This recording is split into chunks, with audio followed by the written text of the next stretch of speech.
ഈ വീഡിയോയിൽ നമ്മൾ നോക്കാൻ പോകുന്നത് response of critically damped second order system for unit step input. അപ്പോൾ അതിന് വേണ്ടിയിട്ട് നമ്മളവിടെ ക്ലോസ് ലൂപ്പ് ട്രാൻസ്ഫർ ഫംഗ്ഷൻ എഴുതാം. C of S by R of S എന്ന് പറയുന്നത് എന്താ? Omega N square by S square plus C two zeta omega N S plus omega N square. നമ്മൾ critically damped പറഞ്ഞു. ഇപ്പോൾ സീറ്റ ഇസ് ഈക്വൽ ടു 1 ആയിരിക്കും അതിൻ്റെ value വരാം. അപ്പോൾ നമ്മൾ ഇതിൽ സീറ്റയ്ക്ക് 1 ഇട്ട് കൊടുക്കുമ്പോൾ എന്ത് വരും? അതേ close loop transfer function C of S by R of S is equal to omega N square by S square plus 2 zeta omega N S plus omega N square നമുക്കവിടെ വരും. അപ്പോൾ ഇത് A plus B whole square ഫോമാണ്. അതായത് നമുക്ക് എങ്ങനെ എഴുതാം? Omega N square by S plus omega N whole square നമുക്കവിടെ എഴുതാം. ഇനി നമ്മുടെ ഇൻപുട്ട് യൂണിറ്റ് സ്റ്റെപ്പാണ് നമ്മളവിടെ പറഞ്ഞു. സോ അവിടെ R of T is equal to 1 വരും and R of S is equal to 1 by S. നമുക്ക് response in S domain C of S is equal to എന്ത് എഴുതാം? ഈ ആർ ഓഫ് എസ് നമ്മളവിടെ ആർ എച്ച് എസിലേക്ക് കൊണ്ടുവരിക, അതായത് ക്രോസ് മൾട്ടിപ്ലൈ ചെയ്യാം. അപ്പോൾ R of S into omega N square by S plus omega N the whole square നമുക്കവിടെ വരും. ഇനി ആർ ഓഫ് എസ് എന്ന് പറയുന്നത് എന്താ? 1 ബൈ എസ് ആണല്ലോ, അതായത് യൂണിറ്റ് സ്റ്റെപ്പ് ആയതുകൊണ്ട്. സോ അത് നമ്മൾ സബ്സ്റ്റിറ്റ്യൂട്ട് ചെയ്യുമ്പോൾ C of S is equal to 1 by S into omega N square by S plus omega N the whole square നമുക്കവിടെ വരും. ഇനി നമുക്കവിടെ പാർഷ്യൽ ഫ്രാക്ഷൻ എടുക്കാം. പാർഷ്യൽ ഫ്രാക്ഷൻ ചെയ്യാനായിട്ട് നമുക്കിവിടെ ഡിനോമിനേറ്ററിൽ 2 ടേമാണുള്ളത് അല്ലേ? അപ്പോൾ അത് നമ്മൾ സ്പ്ലിറ്റ് ചെയ്യുക. പക്ഷെ ഇവിടെ ഹോൾ സ്ക്വയർ വരുന്നുണ്ട്. ഇപ്പോൾ സ്ക്വയർ വരുന്നതുകൊണ്ട് നമ്മളവിടെ എന്താ ചെയ്യുക? അവിടെ എ ബൈ എസ് ഫസ്റ്റ് ടേമിൽ നമ്മളവിടെ അതുപോലെ എഴുതി. ഇനി ഇവിടെ ഹോൾ സ്ക്വയർ ഉള്ളതുകൊണ്ട് B by S plus omega N whole square, അതായത് ഹോൾ സ്ക്വയർ ആയിട്ടുള്ള ഒരു ടേം എന്താണ് ഒരെണ്ണം എഴുതി. പ്ലസ് ഈ സ്ക്വയർ ഇല്ലാണ്ടും നമ്മൾ ഒരെണ്ണം എഴുതണം, അതായത് C by S plus omega N നമുക്ക് അവിടെ വരും. ഇങ്ങനെയാണ് നമ്മളവിടെ സ്പ്ലിറ്റ് ചെയ്യുക ടേംസിനെ. ഇനി അവിടെ എയും ബിയും സിയും നമുക്കിവിടെ കണ്ടുപിടിക്കണം. അപ്പോൾ എ കണ്ടുപിടിക്കാനായിട്ട് എയുടെ ഡിനോമിനേറ്റർ എസ് ആണല്ലോ. ഈ എസ് വെച്ചിട്ട് നമ്മളിവിടെ ഈ സി ഓഫ് എസിനെ മൾട്ടിപ്ലൈ ചെയ്യുക. അത് സി ഓഫ് എസ് എന്ന് പറയുന്നത് omega N square by S into S plus omega N the whole square ആണ്. അപ്പോൾ അതിൽ നിങ്ങൾക്ക് എന്ത് ചെയ്യാം? അവിടെ എസ് വെട്ടിക്കളയാം. എസ് വെട്ടിക്കളഞ്ഞിട്ട് നമ്മളിവിടെ എന്താണ് S is equal to 0 substitute ചെയ്യാം. ഇവിടെ omega N square by omega N square എന്ന് പറയുന്നത് 1 വരും. ഇനി ബി കണ്ടുപിടിക്കാനായിട്ട് ബിയുടെ denominator S plus omega N the whole square ആണ്. നമ്മൾ ഇങ്ങനെ എഴുതുമ്പോൾ ആദ്യം ഹോൾ സ്ക്വയർ ഉള്ള ടേം എഴുതാനായിട്ട് ശ്രദ്ധിക്കുക. അപ്പോൾ അവിടെ S plus omega N whole square into C of S എന്ന് പറയുന്നത് എന്തായിരുന്നു? Omega N square by S into S plus omega N the whole square. നമുക്ക് ആ ഹോൾ സ്ക്വയർ ടേം നമുക്കവിടെ വെട്ടിക്കളയാം. അപ്പോൾ നമുക്കവിടെ omega N square by S നമുക്കവിടെ വരും.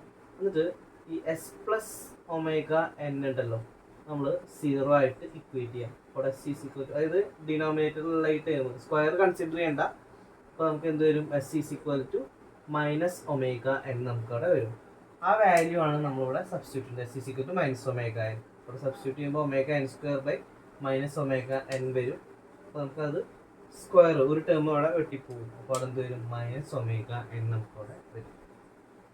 ഇനി നമുക്ക് സി കണ്ടുപിടിക്കണം. സി കണ്ടുപിടിക്കാനായിട്ട് നമ്മൾ എന്താ ചെയ്യാം? D by D S of, അതായത് നമ്മൾ ബിക്ക് വേണ്ടി കണ്ടുപിടിച്ചിട്ടുള്ള ഫംഗ്ഷൻ ഒരു ടൈം ഡെറിവേറ്റീവ് എടുക്കുക. അതാണ് നമ്മളോട് ചെയ്യുന്നത്. അതായത് D by D S of S plus omega N whole square into C of S എന്ന് പറയുന്നത് omega N square by S into S plus omega N the whole square. ഇതിന് ശേഷം നമ്മൾ ഈ ഒരു ടേമിനെ വെട്ടിക്കളയുമ്പോൾ എന്ത് വരും? ഇവിടെ omega N square by S നമുക്കിവിടെ വരും. ഞാൻ ഡെറിവേറ്റീവ് എടുക്കുമ്പോൾ ഒമേഗ എൻ സ്ക്വയർ കോൺസ്റ്റൻ്റാണ്, അതിനെ മാറ്റി നിർത്താം. ആൻഡ് 1 ബൈ എസിൻ്റെ ഡെറിവേറ്റീവ് എന്ന് പറയുന്നത് എന്തായിരുന്നു? മൈനസ് 1 ബൈ എസ് സ്ക്വയർ ആണ്. അപ്പോൾ അത് മൾട്ടിപ്ലൈ ചെയ്യുമ്പോൾ ഒമേഗ എൻ സ്ക്വയർ ആയിട്ട് ഇൻറ്റു ചെയ്യുമ്പോൾ എന്ത് വരും? Minus omega N square by S square നമുക്കവിടെ വരും. പിന്നെ എസ്സിനെ നമ്മളവിടെ മൈനസ് ഒമേഗ എൻ ഇട്ട് കൊടുക്കുമ്പോൾ അവിടെ എന്ത് വരും? അവിടെ minus omega N square by omega N square എന്ന് വരും. അപ്പോൾ അവിടെ മൈനസ് 1 നമുക്കവിടെ വരും. അപ്പോൾ നമുക്ക് എയും ബിയും സിയും നമുക്കവിടെ കിട്ടി. ഇനി നമുക്ക് ഇതിലേക്ക് സബ്സ്റ്റിറ്റ്യൂട്ട് ചെയ്യാം. അപ്പോൾ എക്കും ബിക്കും സിക്കും നമുക്കവിടെ വാല്യൂ കിട്ടി. അപ്പോൾ അവിടെ സബ്സ്റ്റിറ്റ്യൂട്ട് ചെയ്യുമ്പോൾ അവിടെ എന്ത് വരും? എക്ക് ഇവിടെ കൊടുക്കുമ്പോൾ 1 ബൈ എസ് മൈനസ് ഇവിടെ ബിക്ക് പകരം നമുക്ക് മൈനസ് ഒമേഗ എൻ കൊടുക്കാം. അപ്പോൾ minus omega N by S plus omega N the whole square minus 1 by S plus omega N നമുക്കവിടെ വരും.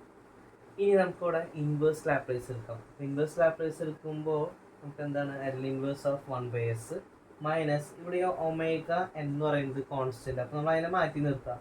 എന്നിട്ട് omega N L inverse of 1 by S plus omega N whole square minus L inverse of 1 by S plus omega N.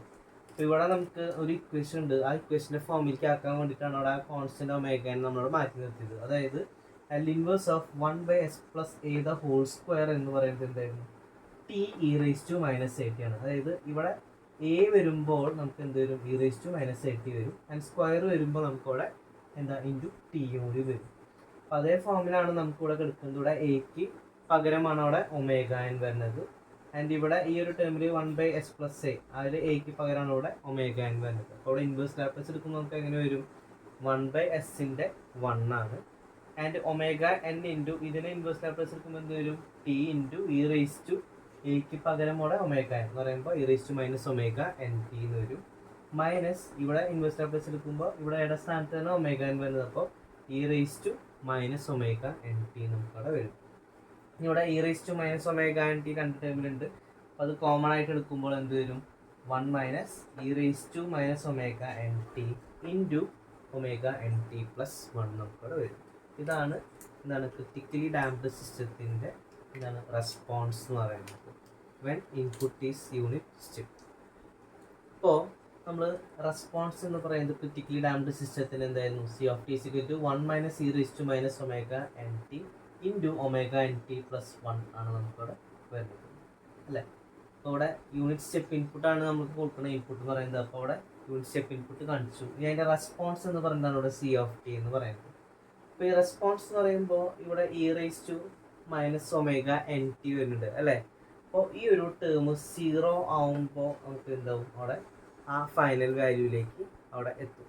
അത് 0 ആവുക എപ്പോഴാണ്, അത് e⁻⁻∞ വരുമ്പോൾ, അതായത് ഇവിടെ ടൈം ടെൻസ് ടു ഇൻഫിനിറ്റി ഈ ടേം എന്ന് പറയുന്നത് 0. അപ്പം അങ്ങനെ വരുമ്പോൾ അവിടെ എന്തുണ്ടാവും, 1 - 0 C(t) എന്ന് പറയുന്നത് അവിടെ ഫൈനൽ സ്റ്റേറ്റിലേക്ക് അവിടെ വരും. അപ്പോൾ അവിടെ അതിനെയാണ് സംഭവിക്കുന്നത്. റെസ്പോൺസ് നമ്മൾ കാണിക്കുമ്പോൾ പതുക്കെ എന്താണ് ഇങ്ങനെ ഇൻക്രീസ് ചെയ്യും. ആൻഡ് അതിനുശേഷം എന്താണ്, ആ ടൈം ഇൻഫിനിറ്റിയിലേക്ക് പോകുമ്പോൾ അവിടെ ഈ ഫൈനൽ വാല്യൂ 1ലേക്ക് റെസ്പോൺസ് അപ്രോച്ച് ചെയ്യും. അതാണ് റെസ്പോൺസ്. ക്രിട്ടിക്കലി ഡാംപ്ഡ് സിസ്റ്റത്തിൻ്റെ റെസ്പോൺസ് ഇങ്ങനെയാണ് വരുന്നത്.